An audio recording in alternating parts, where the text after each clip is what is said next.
Hindu mythology के हिसाब से हिंदुइज्म में 33 करोड़ देवी देवता हैं और ये सभी देवी देवता जिस एक भगवान के अधीन आते हैं वो हैं देवों के देव महादेव यानी कि भगवान शिव। यूँ तो भगवान शिव से जुड़ी हुई अनेक कथाएं और प्रतीक मौजूद हैं जिनका न केवल आध्यात्मिक महत्व है बल्कि ये सदियों से मानव को श्रेष्ठ जीवन कैसे जिया जाए उसके लिए प्रेरित भी करती हैं। आज हम भगवान शिव से जुड़ी हुई ऐसी 4 कथाओं और प्रतीकों के बारे में बात करेंगे। भगवान शिव से जुड़ी हुई पहली कथा समुद्र मंथन से जुड़ी हुई है। हिंदू माइथोलॉजी के हिसाब से एक बार देवताओं और दैत्यों ने मिलकर समुद्र मंथन किया। समुद्र मंथन के लिए क्षीर सागर को समुद्र, मंदराचल पर्वत को मथनी, नागराज वासुकी को रस्सी के रूप में चुना गया, जबकि भगवान विष्णु के कूर्म अवतार को मंदराचल पर्वत का आधार बनाया गया।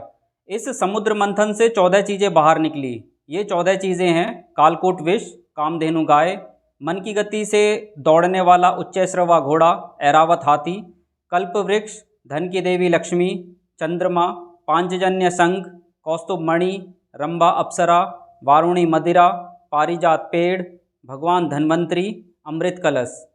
इस कहानी में एक चीज़ नोटिस करने वाली है कि सबसे अंत में अमृत निकला जबकि सबसे पहले विष। इस कहानी से हमें 3 मैसेज मिलते हैं। Message number 1, do hard work for your success. अगर हमें अपनी लाइफ में अमृत रूपी सक्सेस चाहिए तो हमें अपनी लाइफ को हार्ड वर्क और सेक्रीफाइस से मथना होगा। वो हार्ड वर्क और सेक्रीफाइस हमें विष के समान लग सकता है लेकिन हमें उस विष को पीना होगा। अगर हम उस विष को पीने का मादा रखते हैं तभी हमें अंत में सक्सेस रूपी अमृत मिलेगा। कहा भी गया है no pain no gain. Message number 2, do selfless contribution to society. मानव समाज की निस्वार्थ भाव से सेवा करो। कहानी के अनुसार भगवान शिव विष ग्रहण करते हैं और उनका कंठ नीला हो जाता है। क्या होता अगर भगवान शिव विष नहीं पीते? तो कालकूट नाम का वो विष पूरी सृष्टि का अंत कर देता और समुद्र मंथन नहीं हो पाता, जिसके चलते अमृत भी नहीं निकल पाता। ये कहानी हमें ये मैसेज देती है कि हमें अपने समाज, अपने देश और इस संसार की भलाई के लिए निस्वार्थ भाव से काम करना चाहिए और ऐसा करने पर अगर हमें हमारा थोड़ा बहुत नुकसान भी हो जाए तो हमें वो उठा लेना चाहिए, क्योंकि हमारे उस नुकसान की वेटेज उस मानव समाज की भलाई की वेटेज से हमेशा कम होगी।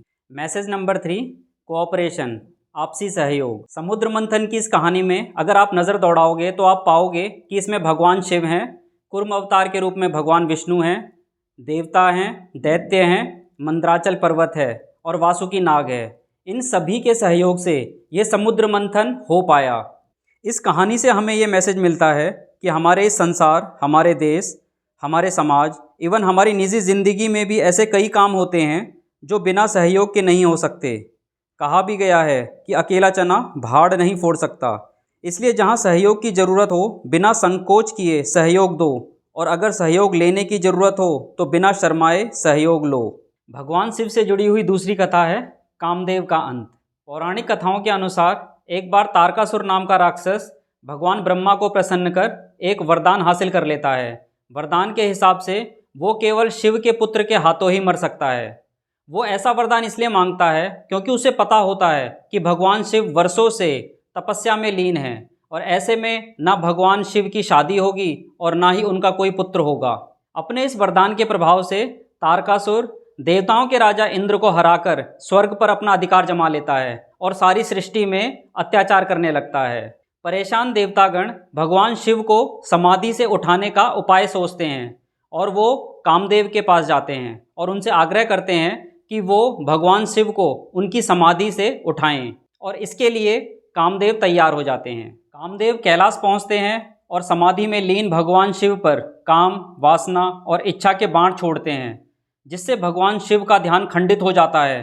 भगवान शिव क्रोध से भर जाते हैं और अपनी तीसरी आंख खोलकर कामदेव को भस्म कर देते हैं। जब देवताओं को इस बात का पता चलता है तो वो सभी भगवान शिव के पास आकर तारकासुर राक्षस के बारे में बताते हैं और भगवान शिव को बताते हैं कि क्यों उन्होंने कामदेव को भगवान शिव की समाधि को भंग करने के लिए भेजा। देवताओं की बात सुनकर भगवान शिव का क्रोध शांत हो जाता है। इसके बाद देवतागण भगवान शिव से आग्रह करते हैं कि वो कामदेव को पुनर्जीवित करें, क्योंकि कामदेव काम, वासना और इच्छा के देवता हैं। बिना इनके ये सृष्टि नहीं चल सकती। भगवान शिव कहते हैं कि वो कामदेव का शरीर तो वापस नहीं लौटा सकते, लेकिन वो कामदेव को एक आशीर्वाद देते हैं कि जब तक ये सृष्टि रहेगी तब तक कामदेव काम, वासना और इच्छा के रूप में हमेशा लोगों के मन में विराजमान रहेंगे। भगवान शिव से जुड़ी हुई ये कहानी हमें ये संदेश देती है कि काम, वासना और इच्छाएं हर एक इंसान के मन के अंदर होती हैं। एक और जहां काम और वासना के प्रभाव में ह्यूमन स्पीसीज़ की संख्या 8 अरब हो चुकी है और वो बाकी सभी स्पीसीज़ को डोमिनेट करती है, वहीं दूसरी ओर इच्छाओं यानी कि ह्यूमन डिज़ायर के प्रभाव में ह्यूमन सिविलाइजेशन ने झोपड़ी से लेकर मल्टी स्टोरीज बिल्डिंग, बैलगाड़ी से लेकर हवाई जहाज, दिए से लेकर ट्यूबलाइट और खेती से लेकर कारखानों तक का सफ़र तय किया है। अगर इच्छाएं ना होती तो हम आज भी आदि मानव बन कर के जी रहे होते। एक और जहां काम, वासना और इच्छाओं ने मानव को भौतिक सुख सुविधाएं दी हैं, वहीं इनकी वजह से इंसान दुख, चिंता, डिस्ट्रैक्शन और कॉन्फ्लिक्ट से भी जूझ रहा है। ऐसे में हम कह सकते हैं कि काम, वासना और इच्छाओं से मानव समाज का फ़ायदा भी हुआ है और नुकसान भी। तो क्या इस संसार में कोई ऐसी चीज़ भी है जो हमारे दुख और चिंताओं को तो मिटा दे, बदले में हमें शांति और फुलफिलमेंट दे? इसका जवाब है हाँ, और वो है मेडिटेशन यानी कि ध्यान। मेडिटेशन एक ऐसी विधि है जिसमें इंसान विचार विहीन होकर, थॉटलेस होकर प्रेजेंट मोमेंट में होता है। प्रेजेंट मोमेंट में होने के कारण उसे ना पास्ट का कोई विचार दुख देता है और ना ही फ्यूचर से जुड़ा हुआ कोई विचार चिंता देता है। मेडिटेशन में विचार विहीनता के चलते जो प्रेजेंट मोमेंट आता है वो इंसान के अंदर पीस, जॉय और फुलफिलमेंट पैदा करता है। कामदेव वाली इस कथा में भगवान शिव कामदेव को भस्म कर देते हैं। ये कथा प्रतीकात्मक है और ये मैसेज देती है कि वो इंसान जो गहरे मेडिटेशन में उतरेगा उसके मन में पैदा होने वाले काम, वासना और इच्छाओं का अंत हो जाएगा, क्योंकि मेडिटेशन में इंसान विचार विहीन होता है, थॉटलेस होता है, जबकि काम, वासना और इच्छाओं के लिए विचारों की ज़रूरत होती है। भगवान शिव से जुड़ी हुई तीसरी कथा है भगवान शिव का अर्धनारीश्वर रूप। कहानी कुछ इस प्रकार है। एक बार भृंगी ऋषि अपने आराध्य शिव की परिक्रमा करने कैलाश पहुंचते हैं। वो देखते हैं कि भगवान शिव के साथ माता पार्वती भी बैठी हैं। वो माता पार्वती से आग्रह करते हैं कि वो भगवान शिव से अलग बैठ जाएं ताकि वो भगवान शिव की परिक्रमा कर पाएं। माता पार्वती भगवान शिव से अलग होने से इनकार कर देती हैं।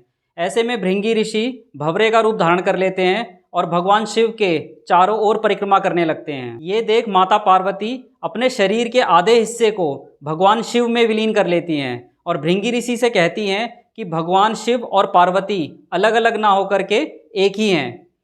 यहीं से भगवान शिव के अर्धनारीश्वर रूप अस्तित्व में आता है। भगवान शिव का ये रूप मानव के अंदर पुरुष तत्व और स्त्री तत्व को दिखाता है। एक पुरुष के अंदर दृढ़ता, साहस, ताकत, स्वतंत्रता और रेस्पॉन्सिबिलिटी लेने का भाव होता है, इसे पुरुष तत्व कहते हैं। जबकि एक स्त्री के अंदर दया, करुणा, ममता, सहजता और सरलता जैसे भाव होते हैं, इन्हें स्त्री तत्व कहते हैं। भगवान शिव का अर्धनारीश्वर रूप ये समझाता है कि एक पुरुष को पुरुष तत्व के साथ साथ स्त्री तत्व को भी अपने अंदर शामिल करना चाहिए। इसी तरीके से एक स्त्री को अपने अंदर स्त्री तत्व के साथ साथ पुरुष तत्व को भी शामिल करना चाहिए, तभी पुरुष और स्त्री सही मायने में पूर्ण होंगे, कंप्लीट होंगे। भगवान शिव का अर्धनारीश्वर रूप ये मैसेज भी देता है कि मेल और फीमेल एक ही सिक्के के दो पहलू हैं और ये एक दूसरे के बिना अधूरे हैं। इन दोनों में से किसी भी एक के बिना सृष्टि की कल्पना नहीं की जा सकती। भगवान शिव से जुड़ी हुई कथाएं तो मानव समाज को प्रेरित करती ही हैं। उनके परिवार के वाहनों से भी ये संसार काफ़ी कुछ सीख सकता है। Number 4, vehicles of Shiv family. Shiv family के वाहन। भगवान शिव के पारिवारिक सदस्यों को देखो, अब इन सदस्यों के वाहनों को देखो। माता पार्वती का वाहन शेर है, जबकि शिवजी का वाहन बैल है। शेर बैल को खा सकता है। भगवान कार्तिकेय का वाहन मोर है, जबकि भगवान शिव के गले में सांप है। मोर सांप को खा सकता है। भगवान शिव के गले में सांप है, जबकि गणेश जी का वाहन चूहा है। सांप चूहे को मार सकता है। लेकिन कमाल की बात यह है कि प्रकृति द्वारा बनाए गए कट्टर 5 विरोधी स्वभाव के ये जीव भगवान शिव के परिवार में एक साथ रहते हैं। अब आप इस संसार को देखो। इस संसार में धर्म, जाति, संप्रदाय, भाषा, रीजन, यहाँ तक कि खान पान की लड़ाई भी है। ये लड़ाई इसलिए है क्योंकि हम अपने बिलीफ सिस्टम के हिसाब से सामने वाले को जज करते हैं। यही समस्या सामने वाले की भी है, वो भी अपने बिलीफ सिस्टम के हिसाब से हमें जज करता है।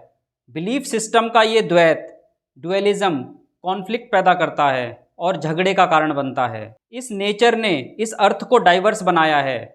यही डाइवर्सिटी हमारे धर्म, जाति, संप्रदाय, भाषा, रीजन और खान पान में रिफ्लेक्ट होती है। हम इस डाइवर्सिटी को ख़त्म नहीं कर सकते क्योंकि ये डाइवर्सिटी नेचर की बनाई हुई है। तो क्या डाइवर्सिटी के नाम पर होने वाले ये कॉन्फ्लिक्ट होते रहेंगे? इसका जवाब है हाँ, तब तक जब तक कि हम भगवान शिव के परिवार के उन 5 जीवों से कुछ सीख नहीं लेते कि respect opposite nature, respect opposite behaviour, respect opposite belief system. उम्मीद करता हूँ ये वीडियो आपको पसंद आया होगा। भगवान शिव से जुड़ी हुई ये कहानियाँ आपको सोचने पर मजबूर करेंगी और आपकी लाइफ को अच्छा बनाने में आपकी हेल्प करेंगी। मिलूंगा आपसे जल्दी ही एक नई वीडियो के साथ। तब तक आप अपना ख्याल रखें।